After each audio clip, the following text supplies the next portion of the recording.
Hey guys, join me as I fill my friend's freezer. She's about to have a beautiful baby girl any day now, and so I decided that I would make her a few meals just to help her through the first couple of weeks.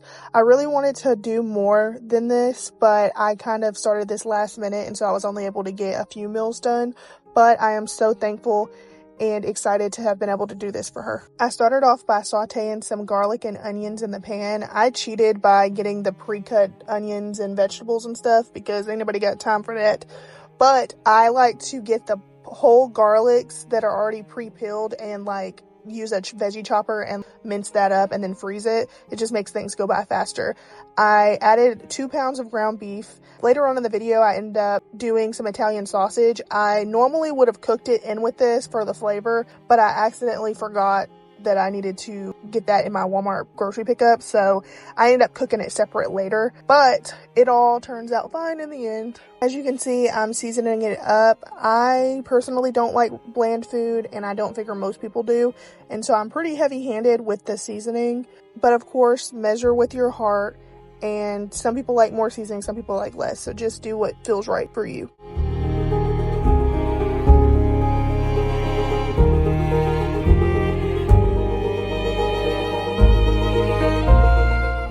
After I've seasoned to my heart's desire, I start breaking up the meat and trying to get that browned as quickly as I can until I can move on to the next step.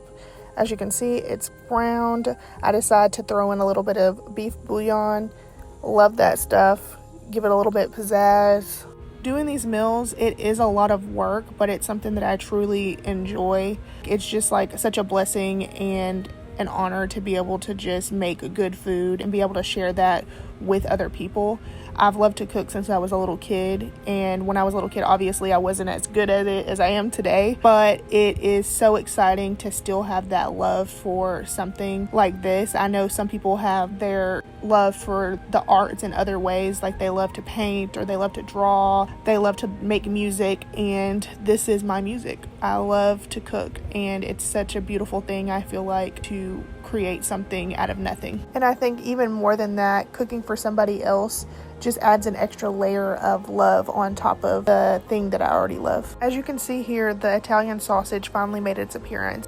You may notice a theme with all of these meals. I tried to pick meals that were hearty, filling, and comforting, and also easy to reheat. And so they're all casserole style meals, but also very different from each other. You know, we have pasta, we have Mexican food, we have, broccoli, chicken, and rice. And so I tried to make things that I know that are classics that people like, but that are also very filling so that the meals go further, because the last thing I want her to have to worry about is cooking whenever she's trying to take care of a brand new baby. I added the pre-cooked ground beef as well as the tomato paste, and I mixed it all together. I also added 1 can of crushed tomato as well as some crushed tomato I had from in the freezer that I used to make pizza sauce, and then I mixed all that together as well. I want to encourage anyone who may have a family member or a friend that is about to give birth to go out of your way to offer to make meals for them, even if it's just a couple, because like I said, I did not make a whole bunch of meals. I definitely wish I could have made more, but with the time that I had, this is all that I could really do. But I know that no matter what you give them, they are really going to appreciate it. A lot of people do not have as big of a village as others, and so if you can just show this one act of kindness, it will literally change the game for any expecting mother. One small act of kindness can literally change the whole postpartum experience. And if you're watching this and you're a new mother, I want you to allow yourself to accept the help from the people around you. I'm definitely one of those people who prefer to do things myself. I will break my back in order to be independent and do things on my own. However, it is such a relief to not have to constantly be the person who is always taking care of things, but instead allowing somebody to do that for you. It's so relieving. It's honestly a ministry to be able to serve people, serve your family, serve your friends. Something that my brother-in-law told my husband one time sticks out to me, where he said that when someone offers to do something for you and you deny them that opportunity, you're blocking their blessing, because they were trying to bless you, and in turn they probably would have received a blessing in return from that. But if you say no, then you're depriving them of that opportunity. As you can see, I added some mozzarella cheese to the top. I don't know if this is necessary, but I read online if you put parchment paper between the foil, and I ended up putting a little cardboard piece that came with the aluminum pan. But if you put parchment paper on there, then it prevents it from freezer burning. And so I really don't know if that's true or not, but I just thought I would have that extra layer of protection just in case that she, takes a little longer to eat it, and so it'll stay good for her. Do what you will with that information, but I just wanted to make sure that I was, crossing my T's, dotting my I's. Me and my husband aren't currently in the stage of life where we're thinking about having kids. We just got married a year ago, but I do like the practice of being able to make freezer meals for my friends so that whenever I do have a baby, I am for sure probably going to be that person who stocks months of food ahead of time.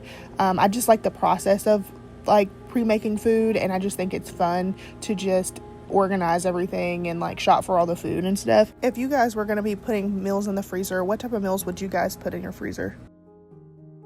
Next up, I'm making what I like to call lazy enchiladas.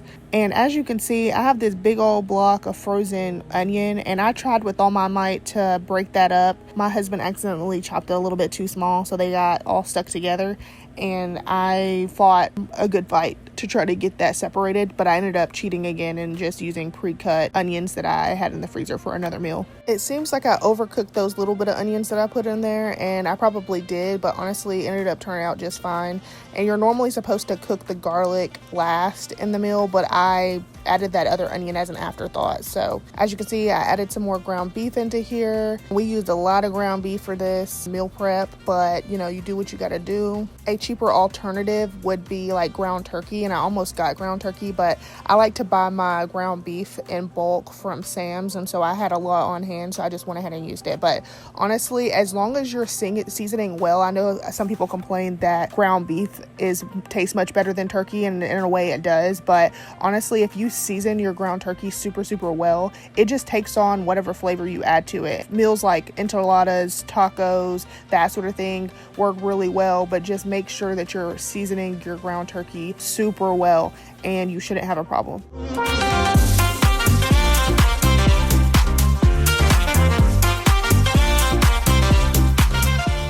I usually season pretty substantially and then cook it down, and then once it's cooked through, then I'll taste it, and then I'll adjust the seasonings at that point. Do y'all like this technique? I've seen mixed things about it online. Some people hate it, some people love it. I personally like it because I don't like draining ground beef. It's maybe I'm just being lazy, but it's a little bit too much work for me. So I like to use the paper towels, but I will say it doesn't effectively get all the oil out. So if you want it to be bone dry, then whatever. These beans were giving me fits for a second and didn't want to come out of the can. I had to get a butter knife and try to scrape that out of there. That oil does not look appetizing. When I was dumping that in there and I saw all that oil, I kind of got the ick a little bit, but it ends up mixing up together.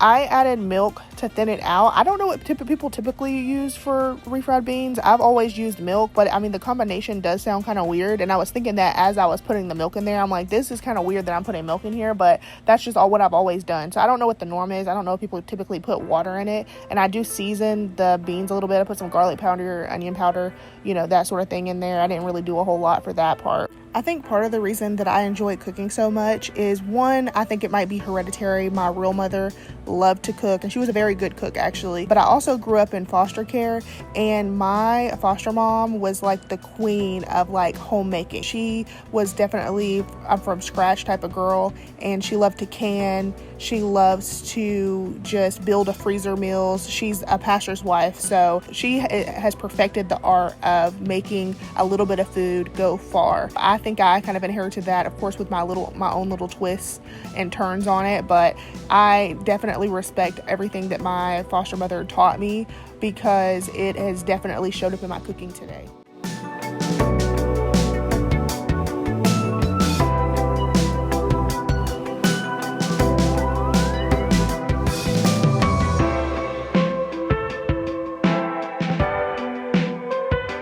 I try to keep myself in a reasonable budget whenever I did this meal prep. I did not stay within the budget that I wanted. I wanted it to be probably about $50. not including the meat because I already had the meat on hand from when I did my Sam's run, but it ended up being closer to like $70. In this economy, it's really kind of hard to do a meal prep for less than $50. I'm sure I might could do it, but I would definitely have to cut some corners. I really wanted to make sure that I put an adequate amount of protein in the meals. I didn't want it to just be super carb heavy because I've been kind of focusing on that. I have PCOS, and so it's really important for me personally to have a lot of protein, and I know that whenever mothers are breastfeeding, they need a lot of protein and they needed a lot of hydration, and so I tried to really focus on not just doing super carb loaded meals without very much protein. As you can see, I'm layering on the beans, the meat, the tortillas, and everything in between, and then I'm also gonna add a ton of cheese to these enchiladas. I don't know what I was thinking. My husband came in there and he was like, wow, that's a lot of cheese. And I didn't realize how heavy-handed I was going with the cheese until it was too late. You can never have too much cheese, honestly. I mean, you can, when you have to go to the bathroom later. But honestly, I love cheese. And so I think that the cheese is just going to make it even better. You can make your own enchilada sauce. I have in the past, and honestly, it does make it a difference. Like, it makes it taste a lot better. But when you're doing meal preps like this, sometimes you got to pay for convenience. I am definitely one of those people who enjoy making things as much from scratch as I possibly can. What I like to do is I like to make something from scratch, maybe the first couple times that I do it, just to taste if it's worth it to make things from scratch. Because some things are worth it from scratch. I don't like cream of mushroom soup or cream of soup period, and you're gonna see me make homemade cream of chicken soup because that I just can't handle the store-bought cream of soup taste. The can is just ugh to me. But then there's other things where it's like it doesn't make too much of a difference. Yeah, it might taste a little better, it's obviously a little healthier, but the taste isn't enough for the amount of work you have to put in order to have it from scratch. I mean, sometimes you just gotta cut corners. If you want to make it a multiple day affair where you're making meals, then I mean, by all means, make every single component from scratch. And like I said, it's probably going to be the best version of that food that you could possibly have. But when you're pressed for time, it's okay to just use store-bought. It's going to taste pretty good no matter what.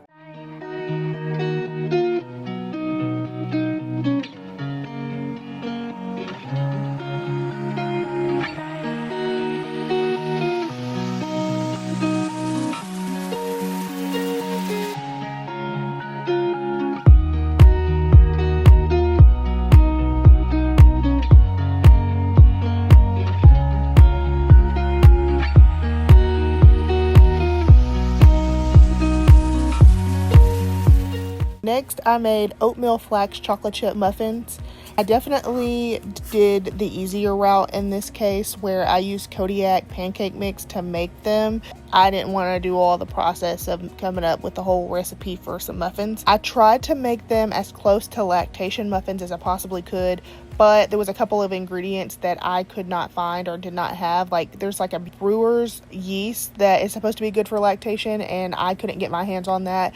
The only thing that really sets it apart from like a regular muffin is I added flax seed, like ground flax seed to it, and I added oatmeal, and it's protein muffins because of the Kodiak. I tried to just use stuff that I already had, so that's why you see me putting in some instant oatmeal. It actually made them super good though, honestly, because it's like a cinnamon roll flavor, so it gave it like a little cinnamon vibe to it, and I mean, I honestly enjoyed it. And then the flax definitely added some fiber to it, and then of course the protein. So I think that it's pretty good. I add some chocolate chips to it, so it gives it a little pizzazz. Some of the ingredients you see me throwing in there, I end up having to double, like that oatmeal. I ended up putting 2 more packets. I only put in 1/4 of a cup of that flaxseed. I ended up having to put another 4th cup in there. The batter ended up being so thick. Like, I ended up struggling to even get it off of the whisk that I used to mix it, and I ended up having to get like a spatula to try to like mix it good, and then I still ended up having to add additional milk to kind of get it to be where it was easy to work with.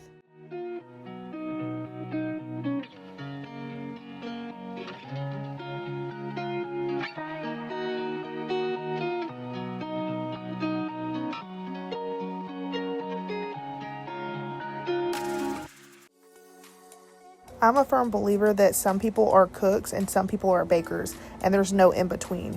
Y'all can prove me wrong in the comments if y'all are like a professional baker but also cook really good. But from my experience, it just seems like either people are good cooks or they're good bakers, and I am not a good baker, like, at all. I don't know if it's because you have to be super precise. You know, with cooking you can kind of just do whatever and then somehow it still turns out good, but baking is just not my thing. And so I was honestly so surprised how good these muffins turned out, especially since I was kind of just winging this thing.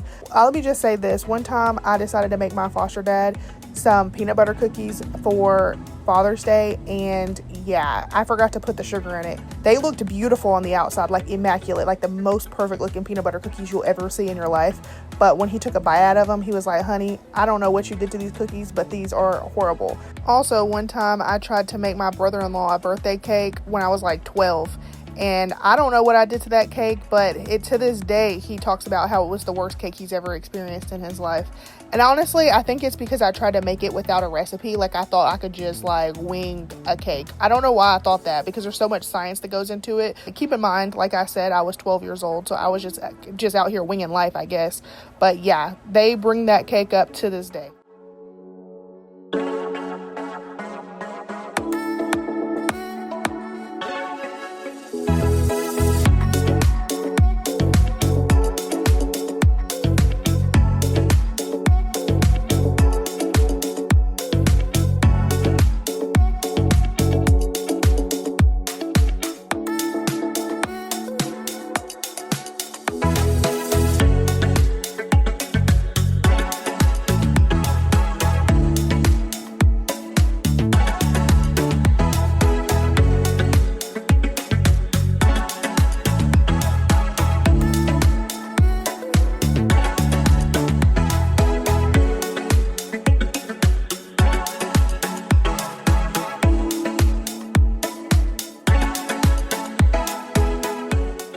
See, look how beautiful these muffins turned out. They just looked so good and they tasted even better. I honestly will end up making these again for just myself. My husband liked them, my mother-in-law liked it, I liked it. So, and next time I might experiment with doing blueberries instead of chocolate chips just to see how that works. And so I think they're great and I love them.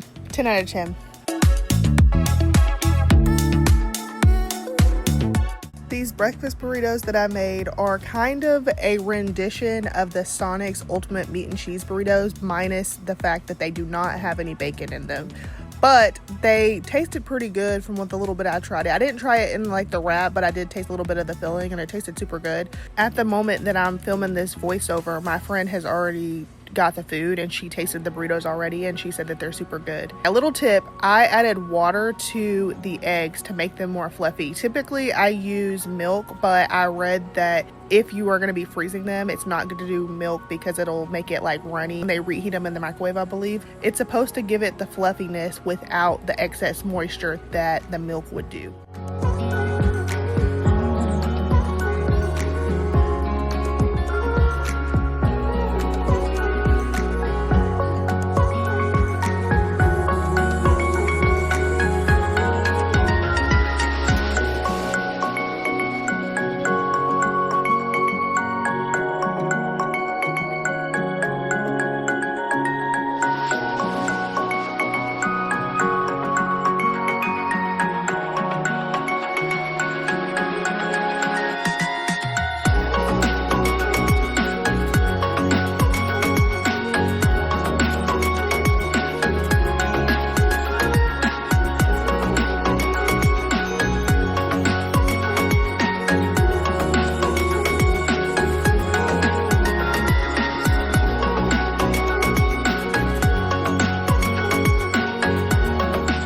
What is y'all's favorite breakfast fast food? I personally think that my top 3 would be like the Ultimate Meat and Cheese Burrito from Sonic. It would be the honey butter chicken biscuit from Whataburger, and if you're from Texas, represent. My number 3 would be a McGriddle from McDonald's, but instead of the folded egg, I gotta have the round egg. So comment down below what your favorite fast food breakfast is.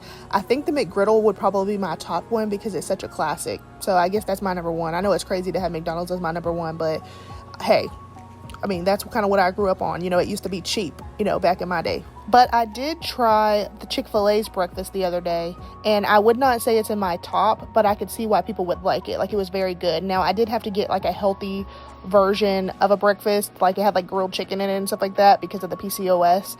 But I mean, I could see the unhealthy version being even better.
Okay, the last meal we're making today is cheesy chicken broccoli rice casserole. I use my Instapot to make the rice because, you know, I cannot get stovetop rice correct. I know that's crazy because I'm on here talking about how I love to cook, but I literally had to make rice 2 separate times in a row for dinner because I butchered the first one. It was super mushy and gross, and so I had to make it again. And the second time, it had a little crunch to it, but it ended up being just fine. And so from now on, I'm just going to stick to what I know and use a rice cooker or an Instapot. This chicken that you're about to see, I literally drove 45 minutes to get this chicken, and I am not mad because the only place that we have to get meat here in my hometown is like Brookshire Brothers and Walmart, and the peeling of the chicken has given me the ick so bad that it makes me not even want to eat chicken. Yeah, it's more expensive to get it at a meat market, but the quality is unmatched. Like, it's so much better. And the chicken breasts are big, and I know that they're coming from a chicken that somebody actually has somewhere, and it's not just in a factory getting pumped with sodium and water and stuff. And I know that's a privileged take. I know not everybody can afford to go to a meat market to get their chicken, but I just can't with the Walmart chicken. Like, it's so disgusting. They should, honestly, the FDA needs to do something about it because I honestly cannot handle it any longer. As you can see, I'm cooking up the chicken after I diced it, and I am now seasoning it. I am putting thyme and rosemary and garlic powder and onion powder, salt, pepper, all the things. I used thyme and rosemary because you're going to see me put cream cheese in the sauce later. I'm getting a little bit ahead of myself, but in the sauce later. And normally I use Boursin cheese in this recipe, but Boursin cheese is $5 and I am balling on a budget. So instead I used cream cheese, and in order to get that garlic and herb flavor, I instead seasoned with thyme, rosemary, garlic powder, onion powder, and that sort of thing. As you can see here, I am now making a roux. Like I said previous, I cannot handle canned cream of soup, so instead I make it myself. If you learn how to make a roux, it literally changes the game because it's like the base of like a lot of recipes. Baked mac and cheese uses a roux. Gumbo uses a roux. Gravy uses a roux. It just unlocks so many things for you to be able to make. And honestly, it's pretty simple. It's just a fat, so like butter, oil, and then flour. You mix it together. I usually use like a 1-to-1 ratio, so like 2 tablespoons of butter, 2 tablespoons of flour. You cook the flour until the taste of the flour is out. So you don't want you want all the flour to be covered in whatever type of oil that you use, and you just want to cook it for a minute or two, and then you get a liquid to put in there. So for example, if you're making like a creamy type of thing, you're going to want to put, heavy cream like I did, or like milk will work, something like that. But if you're wanting like a meat gravy, I just use water typically, or like beef broth or chicken broth. So it's just that easy. You mix it up, and then the longer that you cook it, the thicker it'll get.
you've made it this far in the video, I just wanted to come on here and say thank you so much for the support. I appreciate every single one of you who have took the time out of your day to watch this video. You could have been anywhere else, but you decided to be here with me, and I'm so thankful. Again, I want to empower you to think about making freezer meals for someone in your life that might need it, whether it's someone that you know that is pregnant or an elderly person or anything like that. Just know that even just a couple of meals or even just one would help someone tremendously. And honestly, even though it will help that other person, it'll also help you too. I felt so good after giving her these meals that honestly it felt selfish.